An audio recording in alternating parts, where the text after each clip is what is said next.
part two of the nanny tale of the nanny that went to the cabin with her family and they damn put a spell on her from the woods, basically. So she said she get home from being attacked by whatever they conjured up in the woods that night. She's bloody. She's scratched all up. Her nails is bleeding. Her fingers are bleeding. Everything. She walk in the house and the family's just cooking pancakes. They talk about some good morning.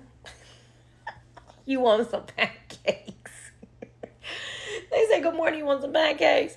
She said at this point, she's walking in the house and her feet is leaving blood prints because her feet's bleeding. Blood prints in the kitchen as she's walking. And she said the mom looked down at her feet and say, oh, you really should like put some shoes on when you go out there or whatever.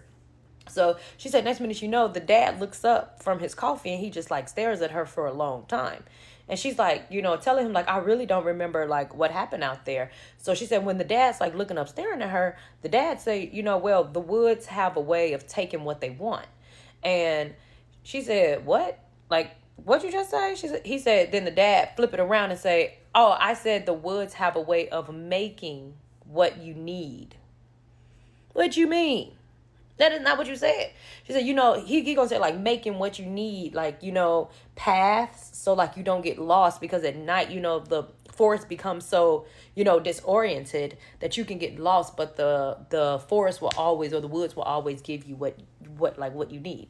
And she's like, what the fuck ever, I'm finna go upstairs. I don't want no pancakes. I don't want nothing. I actually want to go home. She said, but she can't even go home because they all drove together. So she don't even have a car to like get up out of there. So she said, as she was like, okay, like, I don't want any breakfast. She said the mom is like the same little weird smile she had that night. She had like that weird smile when she said, I don't want nothing. I'm just going to go up to my room. She had that weird smile and then like snapped out of it and then looked like the woman that she nanny for. So she said the next night she said that day comes and she's just trying to shake it off. Like, okay, I'm going to just play with the kids, just act normal as possible. She said next minute she know, but she could just feel like something is different. She said it feel like something in her has been taken out and something has been put in that's not her. So she said she just playing with the kids.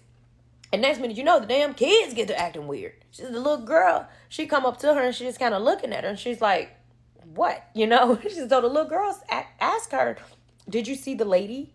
And then she said, what? And then she said the little girl just went like, and just ran off. Baby, you will catch me walking in them damn woods. I don't care. I'm walking in the woods or something. But you won't catch you. I'm not staying here. So she said they run off or whatever. And so nighttime come. So she said she's making sure she's not going to sleepwalk. She's making sure she's not going to end up in no forest. So she said when she get ready, after she put the kids down for bed, she locked her door. She put a chair up against the doorknob. She put her suitcases on the chair against the door to make sure I'm not leaving this damn room. Ain't nobody getting in this damn room. So she said she do all this stuff. You know, she's still feeling a little weird, but she's like, I'm going to just go to sleep. At least, you know, I'm safe in this room. She thinks, she said. So she said next minute, you know, she wakes up in the middle of the night and she's standing up in the middle of the room. She said she don't remember getting up out the bed. She don't remember walking. She's just standing up in the room facing the door. Like just looking at the door. And next minute, you know, she said she just feel her hand like rise to like go open the door. She said, but she thinking in her head, like, why is my hand like I don't want to open the door. But whatever the fuck was in the woods was making her like move all her stuff out the door. She said, next minute, you know, she's opening the door.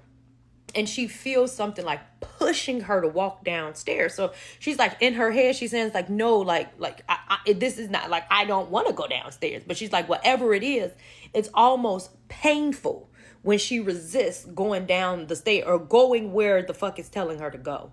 So she said she's just going down the stairs at this point because she's like, you know, resisting is hurting, but this is scary because what the fuck is making me move like this? She's going down the stairs, going out the door, but instead of going to the woods, she's going to the lake. She said she's walking down to the lake again, no shoes on, pajama pants again because she's in the bed. She's going down to the lake. She said she looking at herself, not control.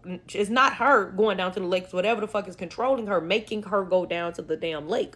She walking down. She said she see the lake. The lake water is like black because it's nighttime. Just she like you can see the reflection of the moon on the lake. She said, next thing you know, she's looking down in the reflection and she starts seeing like shapes, but those shapes start turning into faces. And she's like, whatever's in the water, whatever is compelling her to walk is like compelling her to walk into the water. So she says she's like not trying to walk in the water because she's like, I can't control myself. Like, I don't want to be in no damn water and I can't control myself. So she's like, at that point, it's like bones are breaking. That's how much pain she's in when she's trying to resist not doing it. So next thing you know, she said she's walking in the water. She's ankle deep, knee deep, waist deep, chest deep in the water. She said she's steady, like not trying to, go in the water. She said the more she walk in, she keep hearing like, come in with us, come in with us. She's like not trying to, but she can't stop herself. So now she's like standing chest deep in the water, and she says she feels something like scrape across her ankle. And she said when she feels some scrape across her ankle, something was walking in the woods. And you walk in the woods, you can like step on a branch or something to make the like noise. She said when she heard the crack noise, then whatever it was released her. Like whatever was controlling her let her go. So now at this point, she's like damn near drowning in the woods drowning in the lake because she's not even prepared to be in the damn lake. So she's like, she's drowning. She's trying to get up out the lake. She's trying to get up out the lake. She finally runs. She said running so fast, she said it felt like her heart was going to explode. That's how scared and like how fast she was running from the damn lake back to the cabin. She said she wake up the next morning. She, go to bed, whatever the fuck, let her go. Ain't fuck with her no more that night. But she go to bed, she says she wake up and her pajama pants is still wet, like at the ankles.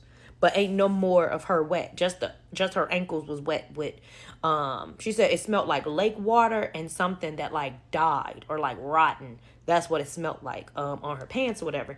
And so she said she go in the bathroom, whatever, and just check her body out. She said she has a scratch, like a human hand scratch on her ankles. So she said she come downstairs and like she's just looking scared. But she's like, at this point, I don't even want to talk about it. It's just some strange shit going on and I'm going to just keep it to myself. But she said the mom, she come downstairs and the mom and, that weird ass smile that she had as if she knows what's going on at night type shit. So that weird ass smile she had in the forest, and then she'll like snap out of it and be like the mom that she knows. And so the dad, they both like, good morning, how are you? Or whatever. And then like, this is like normal mom, like the woman that she nannies for. Then she say, as she's walking past the mom, like to go into the front room where the mom can see like her whole body, she sees the scratch on her legs, and she says she's like talking to the mom, and like she sees the scratch on her leg, and then the mom get like that creepy smile thing again as she like looked down at her leg or whatever. And she's like, at this point, she's like, now what the fuck is going on here? Okay, I'm gonna make a part 3 and probably wrap it up there.